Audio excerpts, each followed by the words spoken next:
Goran Antunović. Kako voliš da te novinari predstavljaju? Dugo si na estradi prisutan. Kao kompozitora, estradnog radnika, estradnog umjetnika, kantautora. Pa vidi, najrelevantnije estradni radnik. Pošto ja prije svega shvatam ovo kao posebno ozbiljan. Sad pričati o nekoj umjetnosti u ovoj poziciji je malo već tamo vamo, a mislim da je estradni radnik nešto najpametnije. Dobro. Koliko si na estradi? Kako je to sve počelo? Pa od Boga mi davno. Uvijek sam ima nešto pisao, još sam bio u gimnaziji tamo vamo. I Rahmetli Hamdija Čustović je bio dobar s mojim tatom i dolazi ovdje kod mene i onda slučajno je vidio te moje tekstove i počeo nagovarati pišanje za muziku. I tako je počelo da ja počnem tekstove pisati. I onda sam tamo 84. 5. Prva pjesma tekst moj koji je snimljen sa Ibrom Mangačem, Rahmetli, sam počeo saradnju i dugo smo radili, kasnije svirali. Bila je Haska Jahić stvari. Jedan tekst moj je snimao i kasnije Mrbica, ja te volim, čuvena njegova prva. To je kao neki početak i sve. Da bi se znači to od tada, pa eto, koliko već to je, 40 godina. Dobar staž. Dobar. Možeš li otprilike, teško je to sad precizirati, ali otprilike koliko je pjevača prošlo kroz tu radnju? Boga mi teško. Pa ja ne znam, pravo ti kažem, od te moje generacije i ovi sad mlađi, ja ne znam, u Bosni vrlo ih je malo koji nešto znači, imaju rating da im nisam radio poneku pjesmu.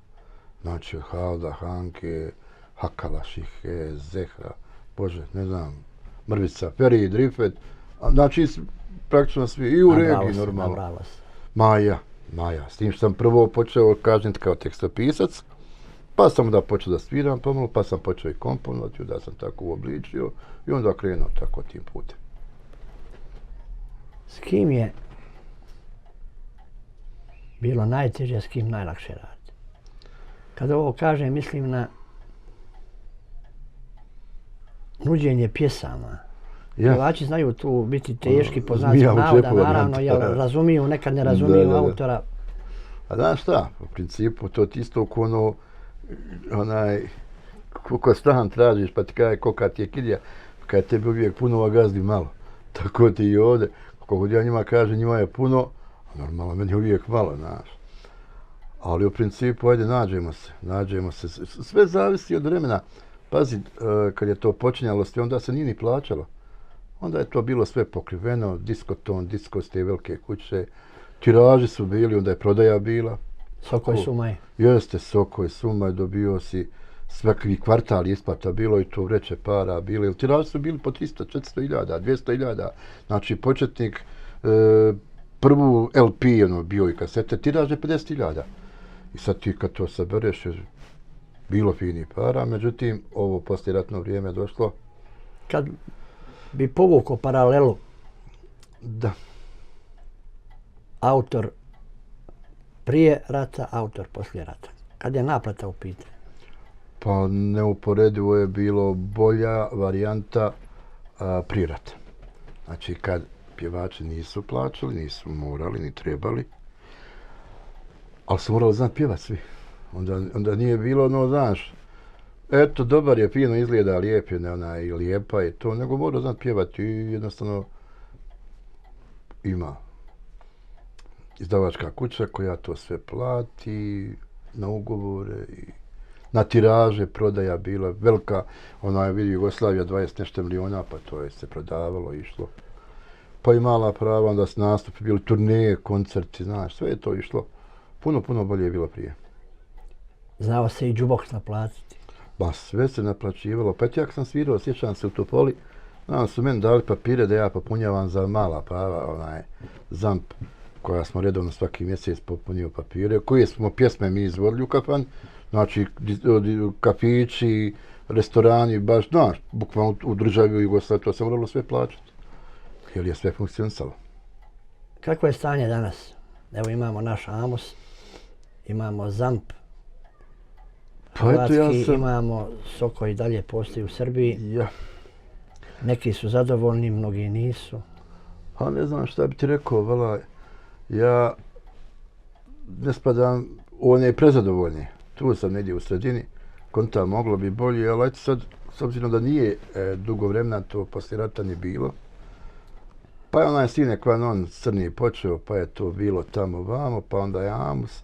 Već je to došlo malo na neke normalnije grane, na bolju varijantu i to ide sada već. Ali sve je to podijeljeno, znaš, sad to ide, preljeva se iz Srbije vam, pa iz Hrvatske tamo i tako to. Nema ni prodaje više, nema sad, mislim, CD, vidiš da niko ne snima više sad 8 pjesama, snim jednu, dvije, pa to vrti po YouTube-u. YouTube sad nosi pare, a međutim, i to ima, ne znaju autor dosta i ne zna da ima pravo i od YouTube-a, od tih pregleda, od objava, da se naplati, a uglavnom sve je to tamo vam malo mutno, a valjda bit će bolje, nadat se. Nadat se, naravno. Mnogi krivicu prebacuju na Amos. Međutim, nisam ničiji advokat, samo pokušavam slijediti logiku. Ne može Amos platiti autoru niti Ice pjevaču ako nešto nije uplaćeno. Dakle, dosta je do radio stanica, do emitera. Jeste, pa bila je, da ne kažem afera, je bila afera da su neki autori išli po radio stanicama, pravili dilove sa urednicima, gdje su oni pumpali košlice, to jest njihove pjesme. Ispadalo da su nekim autorima neke pjesme vrtili 25 sati dnevno od moguća 24, kontaš. I onda oni tako u košlicu napaku, oni pošli u Amosu i lovu kad uplati. Normalno Amos kad dobije tu košlicu kaže danas je vrtila ova pjesma 100 puta, šta ćemo urati te pare isplatiti autor. Tako znam da je kad je ono bilo da su neki autori dobijali više i od Bregovića i od Merlina, što je baš misli simpatično, znaš, ako bar neko ima, bar Dino Merlin ima pjesama i u top je momentalno aktuelan, znači čovjek radi, sad dođe neki autor koji je jači od njega, ali to autor možeš misliti koji niđe bez zeba. Ali to je tako, šta sad ajde. Mada i to se smirilo, došlo i to malo u normalu. Pričalo se to da će se pokrenuti, aktivirati kao glasanje za izbore elektronski.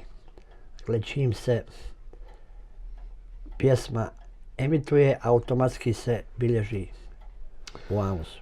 Pa to bi trebalo tako, to sada ti programi koji imaju, koji su možda malo skuplji, ne znam kako Amos to praktikuje, to bilo dobro. Ili imaš, ja imam onaj Focus kontroler, preko njega svaki dan dobijam izvještaj koliko se i gdje i tačno radio stanica i koliko puta moje pjesme vrtile, evo pokazati, imam to u telefonu.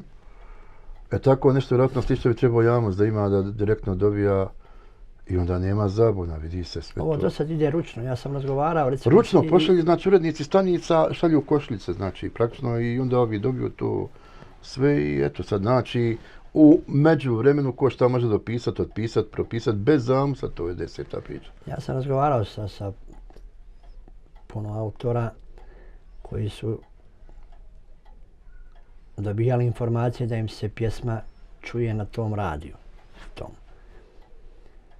Međutim, on provjeri, toga u Amosu nema. Da.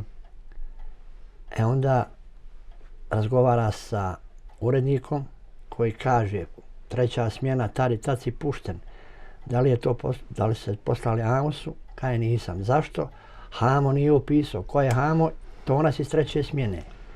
Dakle, puno je tih... Ali je upisao nekog svog jarana, kontaž. A o tom, to te pitam. To su te nepravilnosti. Ima li šanse da se to malo povuku stane? Pa ima, svataš, znači to samo to digitalno da riješi Amos, da se učemi i da prati direktno i onda nema problema, znači sve tu danas tako. Znači ako Focus kontroler može pratiti vrćenje pjesama, to besplatno, ja sam samo kod njih i svaki dan dolazim izvještaj gdje, koliko, znači tačno radio stanica, koliko puta. Uglavnom ti niti si zadovoljan, niti nisi zadovoljan. Sredina. Što rekao Dino, prvo je mali, to on sredino. Ajde da krenemo malo veselije teme. Možeš li našim gledalcima objasniti, ako je to moguće, Kako nastaje pjesma u radnji Gorana Antunovića? Pa ne znam šta bi ti rekao. U principu, obično napravim tekst prvo ili paralelno krenem. Ono, uzmem gitaru, stavim papira i olovku i gdje me odvede put. Znači, ništa s nekim predomišljajem da moram. Jedno kad imao sam narudžbi, znaš, što je bilo prije, onda sad su stali s autorskim pravima u kraj, više nema ni turski, razumiješ, pjesama, ajme ovdje tekst napiši. To sam radio, ali sam uvijek pjevaču striktno podlačio, nisam dao, samo me pod tekst potpišio, sam ja to pisao, a oko melodije nemoj majke, to ti idejno tradicional ili ne znam šta izmisli. Ili se oni čak potpišu i to je bilo, to je njegov problem, nemoj samo mene, tu me ne diraj, tekst je u redu. I onda, znaš, napišem šta bi ko volio to, ali kad radim ja moje, znaš, autorske pjesme, nema pravila. Tako, kako me donese, gdje zabacim. To je umjetnički, nije radnički. Pa eto sad, ajde malo to već ode na malo usrano. Nedavno se pojavio na društvenim mrežama snimak gdje kralj folka, eto nije među živima, ali ostao je kralj Šaban Šaulić u društvu Zorice Brunslik-Kemiša, Brena je bila, Aleksandra Prijović, ne znam, još je neko bio od ovih poznatih, gdje Šaban za stolom sa uživanjem, vidi se sa uživanjem, pjeva jednu tvoju pjesmu i poslije daje mikrofon Aleksandri Prijovićki i ona to pjeva. Pa vidi. Ana, malo o tom ispričaj, koja je pjesma, ko je snimio ja, to je i kako pjesma se Šaban našao u njoj. Davno sam ja to napisao, taj tekst. Pa ja smo se Šaban čuli tako, da dok sam ja u Beogradu bivo, lijepo smo se i družili i tako, i on je jednostavno poštovao to što ja napravim, pogotovo volio kada ti znaš nekako dvojkice, kada ti Bosanaca lovo, poruku, eto toko nešto mi ide. I svako, čuli smo se čuli 3-4 mjeseca, nazvio mene ili ja njega, gdje šta ima, pozdrav, imaš li šta svog druga, ja onda eto, aj pustim neku pjesmu, počnem. I to sam mu poslao davno, 2000, ja mislim, 9. 10. da sam ja njemu to dao. I bila je u drugoj varijanti ta pjesma, drugačije, išla skroz. U ritmu je nekom bila u diskom, nazvao kaj možeš li mi onu dvojkicu, kaj je malo okrenuti u dvoj, može. Ja svidim gitaricu i pošaljem, kaj je to. I onda je ispalo malo to čudo, nismo se baš čuli, stvari čuli smo se, ali mi čovjek nikad nije pomenuo da on oko te pjesme je ozbiljan, da bi možda i on snimio i čak mi je Kemiš rekao da je iz Zorici njegovo je to nudio. Uglavnom pjesma je kolala. Da bi kad je on nastradao nesretno, žao mi je, slučajno na YouTube-u nađe neke moje 3 pjesme koje ono je svojoj cuci bogati, kao poklonio. Sad tu me naljutio malo. O kojoj se pjesmi radi? Imaš usne kao trešnje, 3 komada ima tih pjesmi. Na YouTube-u ima i sve. Eto tu je snimio Semir Hasić. Prije, Bože, ima 15, 16, 17 godina da je on snimio. Sad, u međuvremenu, on je to njoj dao tu negdje i tako da je to 3 neke pjesme su. Ja sam se uspio nekako čuti sa cucom, gdje mi je rekla da se obratim porodici Šaulić, misli šta imam, ja se obraćam Gordani ili nekome kad Šaban više nije živ i jednostavno to je završna priča. To je ona estradna, evo ti bubrek pare nedavno. Ma ja, znaš, malo me žacno Šaban, nisam očekivao će tako. Stvarno fakat nikad nije nagovijestio. Znači od 2010. godine te su pjesme kod njega bile i čak je 2010. to snimio od cuci. Znači, Bože, to je 7 godina prije nego što se desilo to s njim. Da mi nikad, znači, nije kad se čujemo rekao, one 3 pjesme ja sam. Je li ispalo tu da ne znam, sad da ne trudim o tome, trebao je to Deni Valentino da izda, pa je onda Goca digla dreku zbog te male, pa je to stalo, pa onda sam negdje na YouTube to izbacili, on nisam naletio, slučajno sam to prije 2 godine našao i imao šta vidjeti, ali to je već završna gotova priča bila, tako da je to. Ali u svakom slučaju, mislim da je svakom autoru i čast i želja da mu makar u kafani u nekom privatnom društvu kralj folka zapjeva pjesmu za svoju dušu. Pa jeste, vidi, ja tu, tačno kad je desila se s njim nesreća, tad sam ja to i vidio YouTube, nešto blego bio uveče, telefon vrtim I kao bila je objava, kralj, odlična pjesma, šteta nikad nije snimljena. Ja prođem to, znaš, a rekao da vidim kakva je pjesma, vidim u kafani se sjedi. Ja pustim i krenu, ja imam šta čut, pa moja pjesma je rana. A man, šta je ovo, Tito, dragi? Niđe veze, šta šalj? I ništa to stoji. I onda Emir Habibović kao, on objavi kao moja nova, kažem, Emire Bađ, pa kao to tvoje, pa normalno da je moje. Pa ovo ono normalno, onda počinja priča o pjevačima zmiju u džepu, znaš. Može li volko, može li noliko, volko, ne može toliko nego volko, nismo se našli, to je ostalo. Da bi Sanjel Smolo, kad je na Grandu, na Zvijezdama Granda bio sa Bosancem, napravili saradnju i snimio on tu Meni sreća, tebi tuga i snimio tu pjesmu, koju sam onda opet preradio malo, jer ona varijanta je bila dvojka, Sanjel se mnogo sviđala. Međutim, ja sam konto i rekao sam Draganu, vidi, momak iz Kaknja iz Bosne, pa sa dvojkom odmah ne ide, znaš. Jer dvojka je sad za slavlja, za nešto neka nije za estradije, za probaja, treba ti nešto da si u ovom vremenu, jer vidiš sve sam šta sad ide od pjesama. I onda smo krenuli u rumbu i tako da je Sanjel to snimio i to je tako prošlo. BiH estrada, postoji li danas uopšte? Ovo neki dan sam bio sa sinom u bečkom restoranu, da me želja mine, vjeruj. Sve isto kad je samo njega nema. Pa nema niđe nikoga u bečkom, nekad smo sjećali se. Svaki dan tu se sjedlo ujutro od 9-10, kako ko ustaje tu, dolazi do 2 popodne i družili se i završavali poslove i tezge i sve. Estrada u BiH, postoje pjevači, postoje mušari, ali malo se ko s kim druži. Jedino ako ima nešto oko posla, onda se čuje i tako, a ovako vrlo, vrlo slabo. Eto, meni je Osman Hadžić naletio prije 2 mjeseca, došao ovdje kod mene, malo se vidimo, sjeli, ispričali se i tako. A u principu ostalo ovo rijetko.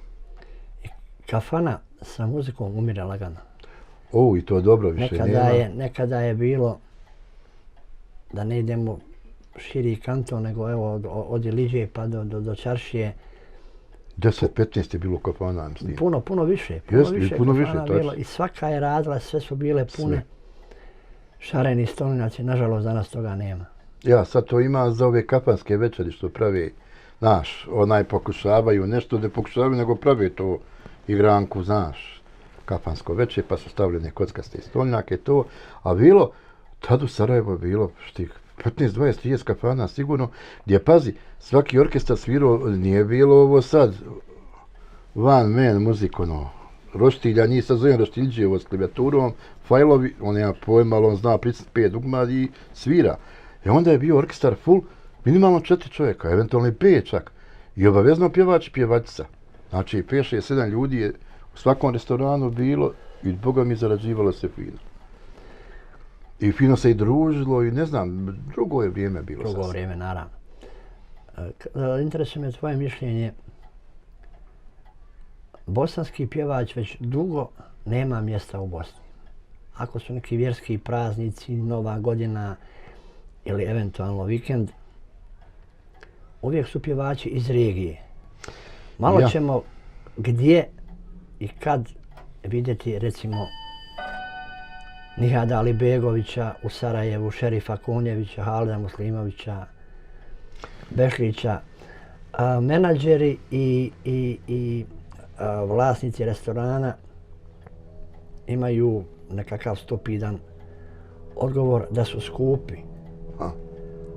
A recimo nije im žao dati 10.000 eura za, ne prigovaram nikome naravno, nego na strani sam naših pjevača, što je logično, za nekoga sa strane. Vidi, Sarajevo već dugo vremena, pa ima sigurno zadnjih 15 godina, pogotovo je to potonlo, nemaš ti više onaj restoran, kafanu, diskoteku. Ja ne znam da li ima, akva je bila, da li nešto je nedavno, čini se da se opet to nešto, Heco nešto sad napravio i to šta imaš. Bazeni su stali već ima duže vrijeme, praktično ti nemaš neko mjesto gdje bi ti sad to pravio. Nove godine to hal bude u Hillsu, ne znam, Holiday Inn i to, i odoše vani. Onda dovode ove zbjoda kojima se masno plaća. Dobro, on sad pravi ove koncepte, znaš. Zetra ovo, Skenderija, tamo vamo i to nekako ide. Ono slađe tuđe, znaš. Uvijek to bila varijanta tuđe slađe. To ti dođe isto kod naši pjevači, kad dođu kod nas autora ovde, koliko god ja njemu sada kažem, idem na ruku, njemu je skupo. To sam te sad htio pitati. Ali onda oni svi idu u Beograd po pjesme. Ja samo kažem stvar, ko je od njih, od naših pjevača donio hit iz Beograda? Ja ne znam nijednog, majke moje, a svi su tamo trčećim korakom. Debelo platili. I debelo, znaš koliko tamo, po 2 puta 3 više plaćaju, još ismijavaju čak ovde. Tako da sam ja rekao u priči, ima već 2-3 godine odsad i kod mene tako kao kod njih. Po meni svejedno, jer ja više ne zavisim toliko nego nimalo od toga egzistencionalno. Znači, možem se koliko hoće, toliko ti. Ali ona da ne budem ja sad ni tamo ni vamo, koliko ćeš gore njima platiš i meni mirna Bosna. Ne sviđa se, idi gore. Ali ja ti kažem, ne znam ko je njih donio baš hit. Znaš, kad pogledaš generalno, evo, eto Slavko i kod njega su išli svi. Ne znam, Šerif je nešto, ali nije to u rangu nekih hitova, koliko je Haris, koliko je Matić i koliko Razumiješ? Malo to imam osjećaj, to tako, eto. Ali žestoko se plaća. A meni je jedan kompozitor iz Srbije rekao da bosanskim pjevačima daje ono što... Neće ovi. Neće ovi. A normalno. To je tako normalno, znaš, to je kružni tok. To je jedno nepisano pravilo, imaš pjesme koje su takve, koje odbije ovaj pjevač. Baš sam gledao onaj mali Rokvićev je Nikola pričao neke pjesme koje je kao propustio, pa je snimio Džej, pa je to bilo. To je normalno, znaš, ali u principu to se iščešlja i zna se sad koja bi to mogla, koja ne bi, mada to nikad nema pravila, to je isto čorava mačka, ali eto, oni odbiju, onda oni ovo to daju i to zvuči slatko, znaš, ali onog zadnjeg efekta, hit, toga nema. A na kraju, teško ga je sad, boga mi, i što kaže i ubost, možda ima dobrih pjesama, ali u ovoj hiperprodukciji, kad svaki dan ti danas izađe 50 novih pjesama, pa ko će to uprati sve, brate? Mislim, nemaš ti to sve skenirati. Nekad su pjevači za svoju dušu snimali sevdalinke za arhiv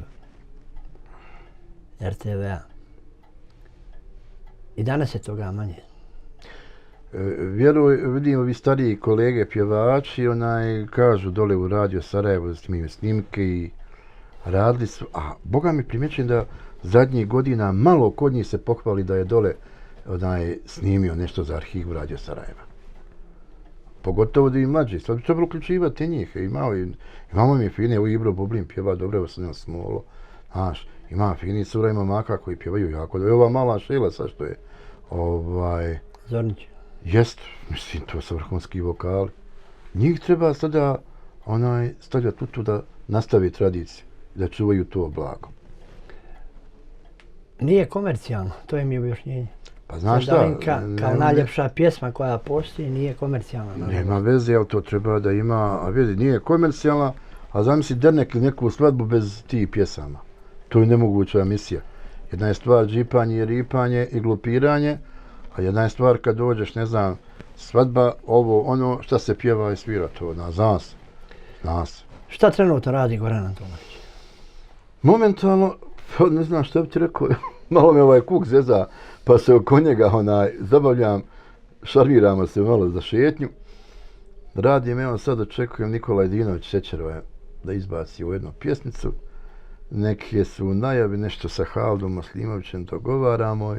Tako, uvijek u principu nešto se dešava, pomalo ima nešto.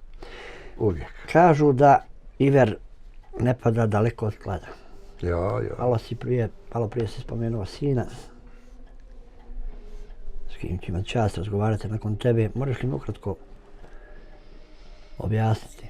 Pa vidi, Kristijan ti je on je umjetnik već, on ti je sada apsolvent Likovne akademije u Sarajevu. I to je jedan možda od najboljih, dobar, ajde da ga ne hvalim, Bože reče, usta moja hvalite mi. Dobar, skroz, Kiki je majstor, radi crta, radi kiparstvo, sve znači praktično radi. Dobar student, ako Bog da, trebao bi da diplomira za koji mjesec, pa onda master i to je to dalje već. A uveliko već radi i uzmao i pare, Bog ti kaže. Sa Biranom Tuzlićem je Berin bio moj kolorista za na Vučko roman, koji je fino prošao, to što ti on objasnio. A malo se aktiviraju u muzici, valjda vidi kako ja to radim, pa je napravio jednu pjesnicu i on, Ruža Efendić to snima i Bog prašta. Po filmu je prošlo, eto, dobar je. Znači ima potencijala na sve strane. Dobro sam ja rekao, neće Iver daleko od klada. A to je to, ne, tu je to sve. Gorane, hvala ti puno. Hvala tebi, moj Ada.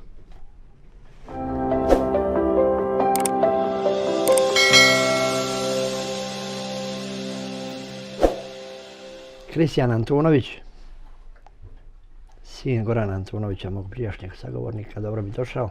Bolje vas našao. Kako se osjećaš kad se kaže, je li to zvaničan naziv multimedijalni umjetnik?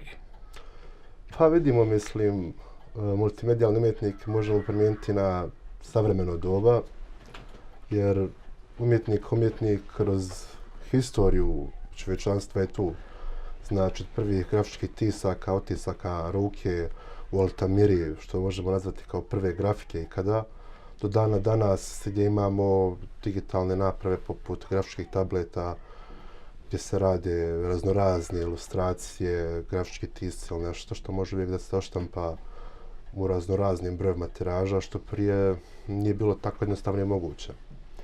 I tako možemo reći da multimedijalni umjetnik je danas ono što je nekad bio tradicionalni umjetnik na papiru. Kada si primijetio, da li ti, da li roditelji, da imaš dara za to crtanje, za to? Interesantno pitanje, mislim. Od malih nogu možemo reći. Otac muzičar, sjećam se, možda sam imao 3-4 godine, on je pravio neku pjesmu za Halda, za nekoga i baš je napravio dernek tu veče i to mi baš ostalo u sjećanju. Ali kao umjetnik pojavljam se tek nekad tamo u osnovnoj školi, prije nekih, ne znam, 15 godina, tako nešto. Kada dobijamo zadatak na likovnoj kulturi, da imamo slobodno te možemo ilustrovati ili nacrtati, naslikati kako god, bilo šta želimo. Ja sam uradio kao neki kamion ili nešto i donio kući crtež, kao crtež, misleći škola mora se završiti, samo da bi završiti što prije. I nisam uopšte razmišljao o tome. Da bi otac došao ujutru, znači, rekao ti si meni riješio sve životne muke. Rekao, molim, ja znam šta ću s tobom. Jer, bavi se sportom, ali školu nije volio, bude rečeno nisam volio. I vidio je rekao, ti si zavorođen.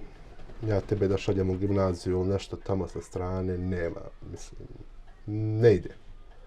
I tako se ja nalazim po završetku osnovne škole na prijemnom ispitu u srednjoj školi primjerenih umjetnosti u Gimnazijskoj ulici, znači kod Doma armije u Sarajevu. I bivam primljen na smjer koji se zove oprema ilustracija knjige,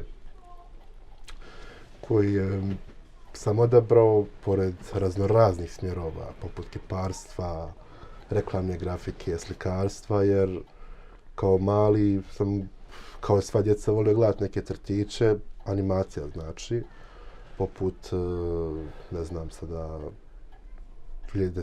2003. godina, to je vrijeme Disney animacije i Cartoon Network kao kanal koji je držao raznorazne animatore, poput Tarkovskog, koji je čovjek napravio revoluciju animiranog filma tog vremena.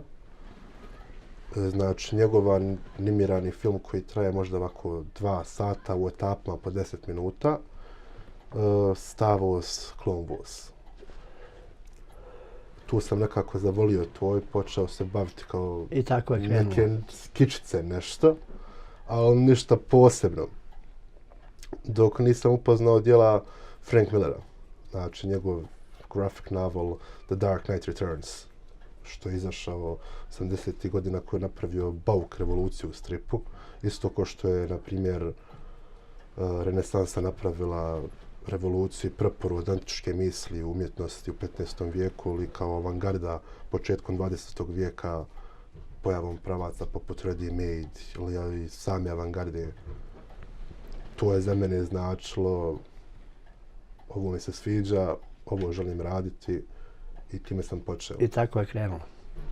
Ja se sjećam, recimo, kad sam ja bio dijete, naravno druga su vremena, mijenja se sve, pa tako i umjetnost. crtani filmovi su bili recimo Tom i Jerry, Lolek i Bolek, Duško Dugouško.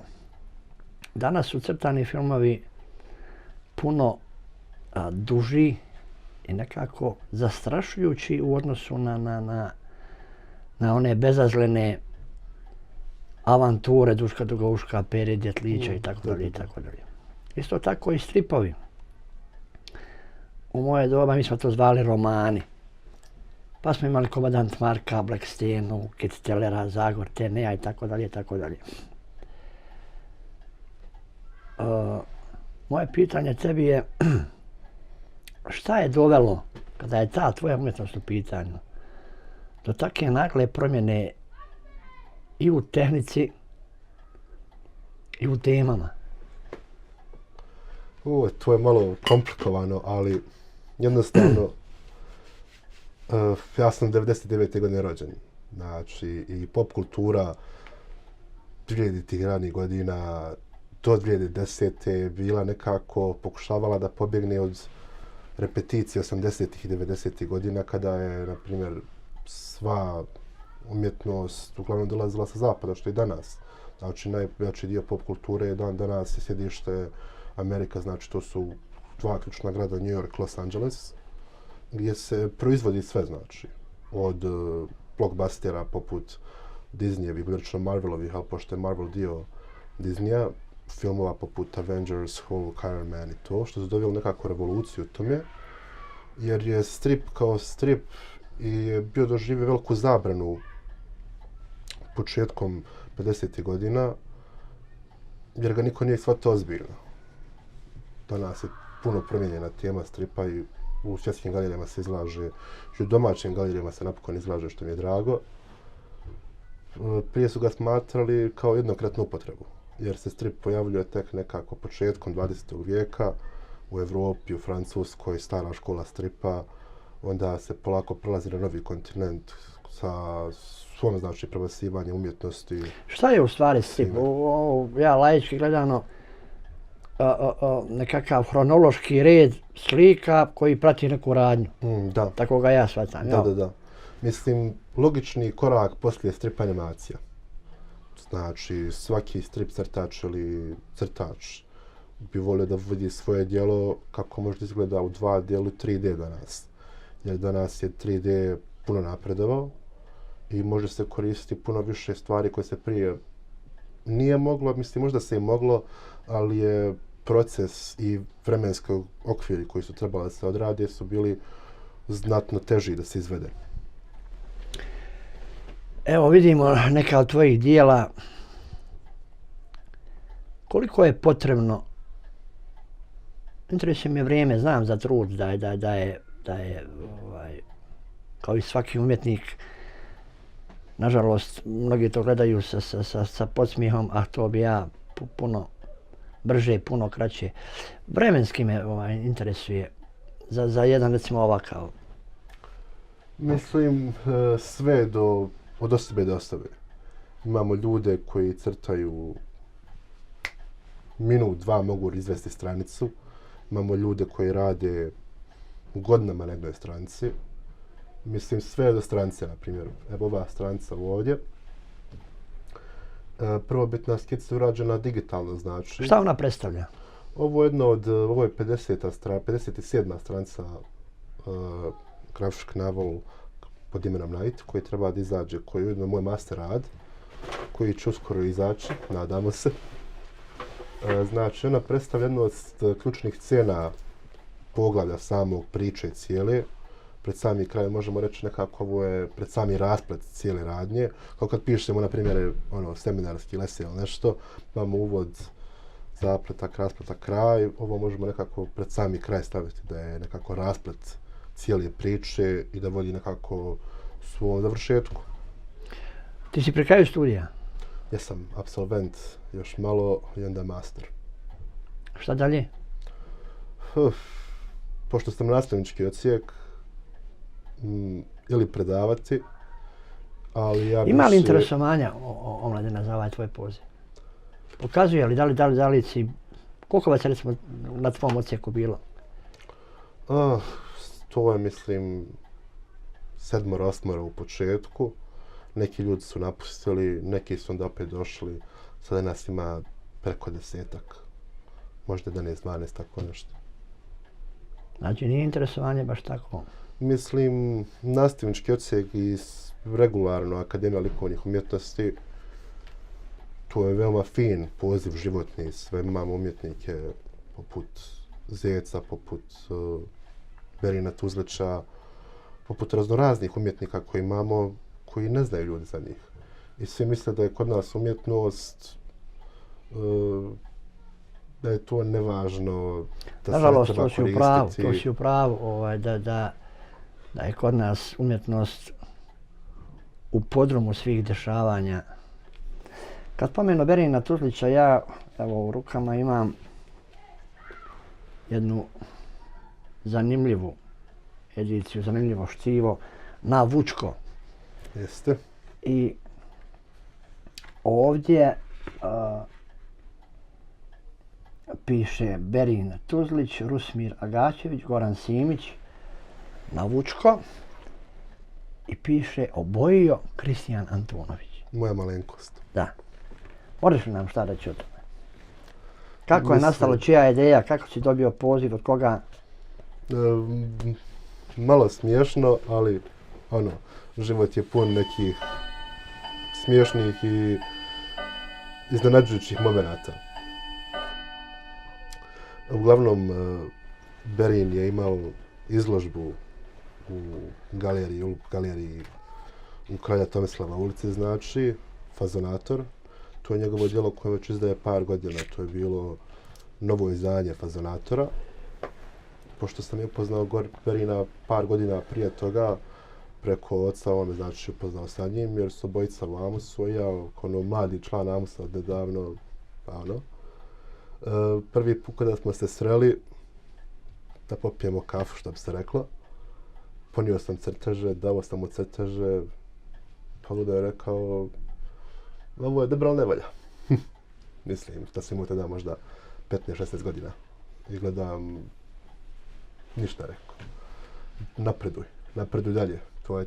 Da ostaneš na tome, nema. I prošle su godine, ja sam otišao njemu na izložbu i poslije, znači, otvaranja izložbe, stao sam njim popričao, pozdravio se i pitao ga za par savjeta oko stripa samog od sebe, jer on je prvobitno animator, ali se naravno bavi stripom i ima mnogobrojne stripove već koji su objavljeni. I pitao ga za par savjeta, jer sam još tada planirao početi ovo za master, kako i šta. I pokazao par crteža i gotovih radova, digitalno, mislim na telefonu, digitalno, i njemu se to svidjelo i pitao me da li sam slobodan da radim kao kolorista kod njega na projektu na Vučko i odatle se počeo. Ima li Kristijan Antunović ambicije za izložbu? Da li ćemo imati prilike da vidimo tvoju izložbu? Ja se nadam, ali... Radiš li na tome? Radim na tome, ali kod nas je to malo teže za izvesti. Mislim, nije teže izvesti, ja sam malo ponekad i ljen, a ponekad i nisam. Jer svi traže prvo da imate neke titule da bi vas predstavili, da imate titulu, da ste kao poznat, to je veoma teško se probiti. Znači, naravno imate da završenu izložbu godišnju na Akademiji. Imao sam par izložbi na sklopu univerziteta ili festivala i svega. Radovi skoro na svim kontinentima su, od grafičkog dizajna, 3D proizvodnog dizajna, ilustracija, slika, nečega, ali izložbu kao samostalnu izložbu, mislim, ja se nadam, ćemo gledati u roku od 5 do 6 mjeseci. Ako Bog da. Kakva je budućnost BH stripa? Ima li uopšte? Pa, na mladima svijet ostaje, što se kaže. Moja generacija je ta koja treba da izvede to na neki viši nivo. Iako nas možda nema toliko puno, ima nas dovoljno. Jer se uvijek počinje od temelja. Ne možemo sada mi se porediti s nekom industrijskom kućom poput DC-a ili Dark Horse ili Marvel, koji su već tu na sceni preko 80 godina, koji su napravili doslovno šta je danas strip. Mi moramo početi korak po korak. Kod mladih ima interesovanje. Ja upravo sada vodim, na primjer, jedan projekat pišem za... Kod mladih ima interesovanje, ali kod starih su pare. Pa, na mlađima svijet ostaje, ne mogu ništa ponijeti sa sobom. Što je to da na mlađima svijet ostaje, ali tvoja generacija masovno odlazi iz ove zemlje. Šta bi uradio Kristijan Antunović ako dobije poziv iz neke zemlje gdje je strip na dobrom glasu? Japan, Amerika, Holandija, Belgija, Francuska, čini mi se. Sve zavisi, mislim, pošto je danas digitalno doba, najveći dio posla se može raditi odakle god. I to je jedna od velikih prednosti danas za sve širom planete, da možete imati crtača koji će raditi samo skicu, lupam u Koreji, da imate nekoga ko će raditi tušem ili rapidografima samo, znači crno-bijeli inking u Sjevernoj Americi, da imate koloristu u Evropi, negdje Njemačka, Engleska, Francuska, i da imate nekoga koji piše samo priče, gdje god. To je znači fenomenalno danas. Otkud umjetnik takvog kalibra u estradnim vodama? To je vjerovatno očevan ona nota povukla. Dobro, to jeste malo on i... To je kao hobi više nego, ovo je primarno. To je više kao hobi, da. Mislim, dobro, ne možemo nazvati i umjetnost, i to nekako možemo reći da je hobi, jer treba ipak puno vremena utrošiti u sve ovo, i truda i živaca najprije, nespavanih noći, da bi se moglo dostići. Mora biti neka ljubav prema svemu što se radi u životu. Mislim, tako ja to gledam. Šta god da se radi na vrat na nos, odmah će propasti i neće niko biti zadovoljan. Mora se imati neka ljubav prema i muzici, i prema stripu, i prema crtanju i bilo čemu što radimo. A kako sam dospio, ne znam. Sjedim s par prijatelja na piću, pričamo domaće šale i samo dođe ideja u glavu odjednom. I zapiši, dodaj, oblikuj, stavio papir u džep i zaboravio na to. I dolazim kući, dajem, skidam ispada papir, ovo je ovdje. Pa mu rekao, vidite, valja li ovo? I tako. Dao si majstoru koji zna? Pa mislim, puno više iskustva od mene ima. Naravno. Za kraj, reci mi, imaš neku preporuku za generacije koje dolaze, a koje imaju talenta? Kako ga iskoristiti? Kako ga? Danas se brže živi, omladina hoće keš i unaprijed i brzo i količinski da budu zadovoljni. A puno talenata i propada. Koji je tvoj savjet, neke preporuke? Radite ono što volite. To je to. Ili možete propasti, ili možete se poći na nešto, ali danas je najveći problem u obrazovanju što se ne posvećuje toliko puno pažnje kreativnom izrazu djeteta. Znači, ja kao budući možda i nastavnik, kao profesor ili nešto, moram i na to da se osvrne malo. Znači, kreativnost kod djece, da nema likovne kulture i muzičkog, ne bi postojalo. Dajem matematiku, dajem biologiju, dajem engleski, njemački, šta god, ali kreativnost da razvijaju se, da spoznaju stvari oko sebe, to se pokušava nekako staviti ti likovno predaješ, šta će to tebi, evo ti bolje uči matematiku, da postaneš oko ekonomije ili nešto, bankar, evo ti geografija, da ti postane neki kartograf ili jesi, da ti postaneš neki književnik ili nešto. Svako misli da je njegov predmet najvažniji. To je to. Kristijane, hvala ti puno i željno očekujemo tvoju prvu izložbu. Hvala, dobrodošli kada god.